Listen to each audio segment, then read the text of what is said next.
走进现实生活，讲述离奇故事。大家好，我是小陈，欢迎观看陈峰故事。我求求你们，先放过我吧，再宽限我几天时间好不好？李凤婷苦苦哀求自己出租房里的几个高大的男人。那我们就再给你3天时间，要是还拿不出来钱，有你好看。几个男人说罢，怒气冲冲地走了。李凤婷早已吓软了腿，一下子瘫在地上，无助地抽泣着，哭了好一会儿。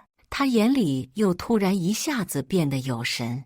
她跑到衣柜前，翻出那几个名贵的包包、贵重的头饰和几双高跟鞋，像宝贝似的抚摸着。但接着她又变得忧郁起来，她很害怕失去这些宝贝的东西。李凤婷掏出手机，拨通了一个又一个电话，话术都是一样的。喂，休闲鞋，你能借点钱给我吗？但打了一圈，没有一个人愿意借钱给他。他心里也明白，最近这段时间动不动就找身边的人借钱，还了之后又借，像个无底洞似的。现在有谁还愿意借钱给自己呢？可是若是凑不到钱，那几个男人3天后来要钱的时候，自己怎么办？百般无奈下，李凤婷拨通了父母的电话。喂，爸妈。电话一通，李凤婷就忍不住哭了起来，呜咽了好一阵，才又开始说话。为了在网上赌博赚点钱，我在网上贷款了10万，但赌博却输了，我现在欠了债，我没有办法了。李凤婷将事情细细地说给了父母。李父李母听闻这个消息，气得直发抖。李凤婷为什么要贷款？李凤婷出生在广西，父母都是农民，她从小便跟着父母过着比较辛苦的日子。也正是这样，李父李母从小就努力为李凤婷创造接受教育的条件，希望她能有点出息，长大能过上安稳日子。可让人气上加气的是，李凤婷收到钱后，居然不思悔改，还妄想用这5万块钱去赚大钱。如果这次赌赢了，我不仅能把债还清，还能留下来不少钱。李凤婷怀着这种想法，将钱拿去继续赌博了。可她最终没能赢过网上的赌博圈套，她还是赔得血本无归。这一次，李凤婷是真的急了。日子已经过去4天了，要是在后面6天里凑不到钱，她就真的完蛋了。李凤婷一边忧虑着，一边给病人扎针输液。喂，小李，刘主任让你去他科室一趟。病房外传来声音。好的，我马上去。李凤婷料理完手头的事情，径直走进了王主任的科室。小李呀，最近工作辛苦了，这是给你的。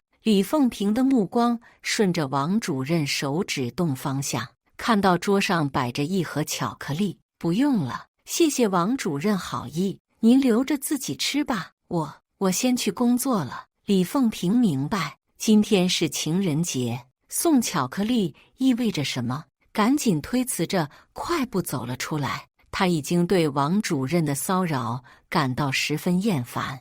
自从到这里来工作，王主任就开始对她图谋不轨。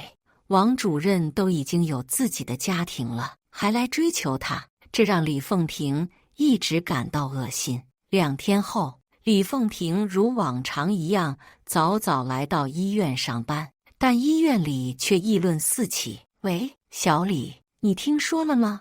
王主任昨天突然消失了，他平时对你不是挺殷勤的吗？你知道是怎么回事吗？胡说，关我什么事？面对同事的揣测，李凤婷赶紧否决了他，然后离开了。他避开别人的目光，偷偷溜进王主任的科室，看见白大褂下压着昨天的那盒巧克力，巧克力盒的一角露出一个白边。李凤婷忐忑地朝身后望了望，确定没有人后，她赶紧拿了那盒巧克力，将其塞到衣服里带走了。她来到一间厕所，将门紧紧反锁，然后打开巧克力盒子，拿出里面的纸条：“小萍萍，情人节快乐。”读到这句话，李凤萍内心闪过一阵害怕，她将纸条狠狠撕碎，然后冲到了下水道。王主任莫名其妙消失后，他妻子找了一小段时间，毫无音讯后，便报了警。警察到街道报案，进行了一系列的追查封锁，但目前没有得到有用的线索。正在警察一筹莫展的时候，一个妇人来到警局。这个妇人就是王主任的妻子刘蓉蓉。原来刘蓉蓉早就发现自己老公对婚姻不忠心，这几天又在她穿过的衣服里面发现李凤萍的照片，她怀疑李凤萍和老公的失踪有关系。刘蓉蓉的到来给警察提供了办案的突破口，警察对刘蓉蓉最近几天的行踪进行了调查，调查中发现可疑之处，刘蓉蓉最近去过一家酒店，而监控显示，王主任在当天也进了那家酒店，此线索很是宝贵。警察怀疑李凤萍和王主任可能存在特殊的关系。警察又调看李凤萍居住小区近几天的监控，发现王主任居然多次出现在监控里。于是，警察派人到李凤萍家中去调查。你们医院的王主任最近失踪了，而我们在你这个小区最近的监控里发现了他的身影，你作何解释？他出现在我的小区，就一定和我有关系吗？面对警察的询问，李凤萍表现得很傲慢。可是经过调查，据你们的同事说，王鼎确实有过追你的行为，他是在追我，但是他都有自己的家庭了，我已经明确拒绝过他。他到我们小区来，可能是丧心病狂吧，我并不知道这件事情。警察对李凤萍的话半信半疑。例行检查，他们对李凤萍的家里进行了检查，居然在冰柜的最下层发现一部分尸体。原来情人节那天下班后，李凤萍为了弄到钱还贷款，她主动找到王主任，并问他能不能借钱给他，但王主任却狮子大开口，提出了让李凤萍不能接受的条件。他同意借钱，但是在钱没有还完的期间，要求李凤萍在他想要的时间里和他发生关系。李凤萍虽不堪其辱，但为了还钱，他只能忍痛接受。王主任先借给了李凤萍10万，然后在这几天就一直缠着李凤萍。两人去过一次酒店，但多数还是在李凤萍的家里。据王主任消失最后一次发生关系的晚上，王主任居然不顾李凤萍反对，直接拍了大量她的私密照。李凤萍忍无可忍，她对面前的这个人感到十分恶心，于是她便起了杀心，只要王主任一死，自己就再也不用和他发生关系，也不用还他钱了。他先哄着王主任喝酒，将其灌醉，等王主任睡着后，他用数据线勒死了王主任。确定王主任没有呼吸后，李凤萍又将王主任卡上的5万赚了过来。案件清晰后，李凤萍被判为死刑。临刑前，李凤萍的父母哭得死去活来，他们请求见女儿最后一面，但李凤萍觉得无颜见父母，最后选择了独自上路。在李凤萍被判死刑后，她的父母悲痛欲绝，他们无法接受自己养育多年的女儿就这样走上了绝路。在李凤萍被执行死刑的前一天，她的父母在监狱里与她进行了最后一次会面。面对父母，李凤萍流下了悔恨的泪水。她后悔自己没有听从父母的教诲，后悔自己走上了赌博这条不归路。李凤萍的父母在会面结束后，决定将女儿的遗体捐献给医学研究，希望她的生命能够以另一种方式延续下去。他们希望通过这种方式，让女儿的生命能够为社会做出一些贡献，也算是对她生前错误的补偿。与此同时，警方在调查李凤萍案件的过程中，发现了一些新的线索。他们发现，李凤萍在生前曾经多次向一个神秘的账户转账，这个账户的主人身份不明，但警方怀疑这可能与赌博圈有关。于是，警方决定深入调查这个账户，希望能够揭开赌博圈的黑幕。经过一段时间的调查，警方终于找到了这个账户的主人，他是一个名叫张强的中年男子。张强是当地一个有名的赌徒，他经常组织一些非法的赌博活动，吸引了很多像李凤萍这样的年轻人参与。警方立即对张强进行了逮捕，并在他的住所搜出了大量赌博工具和一些非法所得的财物。在审讯过程中，张强对自己的罪行供认不讳。他承认自己就是那个操纵赌博圈的幕后黑手。警方在张强的电脑里发现了一份名单，上面记录了所有参与赌博的人的信息，包括他们的姓名、联系方式、欠款金额等。警方根据这份名单，找到了很多像李凤萍这样的受害者，他们因为赌博而欠下了巨额债务，生活陷入了困境。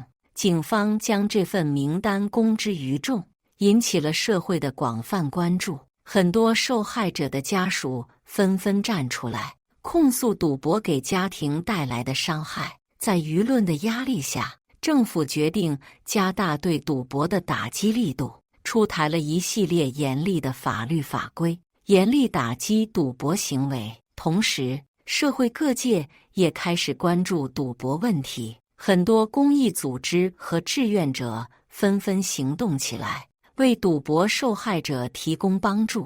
他们为这些人提供心理疏导、法律援助等服务，帮助他们走出赌博的阴影，重拾生活的信心。在社会各界的共同努力下，赌博问题得到了一定程度的遏制。很多曾经的赌徒在得到帮助后，开始重新规划自己的生活，努力工作，还清债务，过上了正常的生活。然而，赌博问题并没有完全消失，仍然有一些人沉迷其中，无法自拔。警方和社会各界仍然在不懈努力，希望能够彻底根除赌博这一社会毒瘤。